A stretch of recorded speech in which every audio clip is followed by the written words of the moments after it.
It's Dr. T, and in this episode, we're answering the questions, why don't we trust our institutions anymore? Public trust of our most basic public institutions is at an all-time low. Corporations, political leaders and government, educational institution, the news media, people have a very low opinion of all of these things. If we take politics and politicians for a moment, we can go back to Vietnam and Watergate as watershed moments. Vietnam really was a disaster for our country. Unless you're part of the Confederacy, it's the first war that we lost. So that changed the way we thought about ourselves. We also know that the government lied to the American public extensively and repeatedly throughout the Vietnam War, saying things were going great, and they weren't. We know that there were reports of our own soldiers participating in atrocities like in the My Lai massacre. So it really shook up the American public to see what was happening. It was the first time that war was in their living room. They saw footage in real time on television. So it was a tremendous, powerful moment for the country. And then as we're trying to get out of Vietnam, Watergate happens. And Watergate is about essentially the Nixon campaign breaking into the Democratic headquarters in the Watergate Hotel. That's where it gets its name from. Once it gets out, Nixon tries to cover it up. And as all the investigations go forward, we see that there's corruption. A bunch of his aides end up going to prison and testifying before Congress. We find out Nixon has an enemies list. History has shown he was a little bit unhinged and drinking heavily at that time. In the aftermath, Ford, who becomes president, decides to pardon him. And so the country doesn't really it gets closure, but it doesn't get a closure where you get to see accountability at the highest level, with the President of the United States being punished for his own crimes. On the heels of that, as you move into the 80s, you've got a really strong anti-government messaging from the political right, the Republican Party. I talked about that more extensively in the previous episode, so take a look at that. But Ronald Reagan, who demonized the federal government, Rush Limbaugh, who railed against the government and Democrats, Newt Gingrich, who railed against the government and Democrats, Fox News, who's been doing the same thing. There is this whole media ecosystem now of anti-government messaging, this message that government does not work and it's not to be trusted.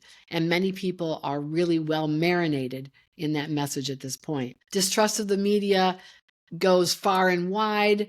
Anybody who is competing against Fox in particular are painted as liars. They use this phrase, the lamestream media, fake news, all of these phrases to demonize, vilify, and denigrate any other source of information besides Fox. They use the term woke. We'll come back to that in just a second. Again, to criticize the perspective of other sources of information. Educational institutions, people don't trust them the way they used to. They used to be much more revered.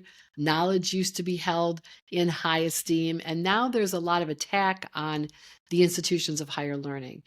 Part of it is that people feel betrayed.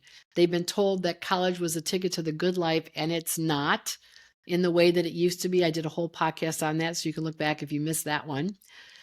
Educational debt is part of the reason a lot of people are really struggling with the high cost of college to make those payments while they're trying to live their lives, lead their lives. So it's been a very important source of struggle for millions of people. And people have started to feel like they've been policed by what's come to be called political correctness and now even wokeism. So what do these terms really mean? Well, political correctness and wokeism are terms that are given to this idea that we ought to be sensitive to how others want to be seen and talked about and use language that they prefer. So, for example, if you're talking about people and a part of their identity, let's say their racial identity, do they prefer to be referred to as Black? Do they prefer to be referred to as African American or something else? It's more of a respect. What is it? How is it you want to be seen, and how do you want us to talk about you? How do you want to be part of the conversation as well? It's also about being inclusive.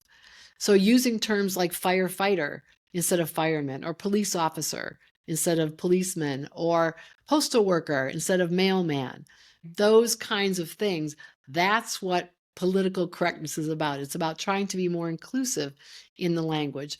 But there are a lot of people who don't understand that and feel like they are being talked down to, who are being shamed for the words that they're using. They don't want to be lectured at. They don't want to be told that they're doing something wrong.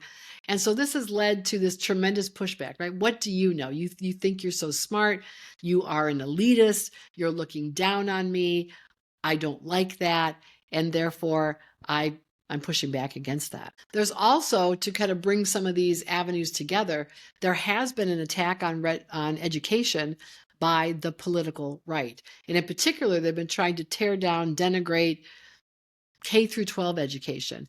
And this is really very strongly tied to their desire to defund public education through the use of vouchers, getting their hands on public dollars and giving it to wealthy people who send their kids to private, expensive, religious-based schools, which are now prohibited by federal law from getting that kind of money.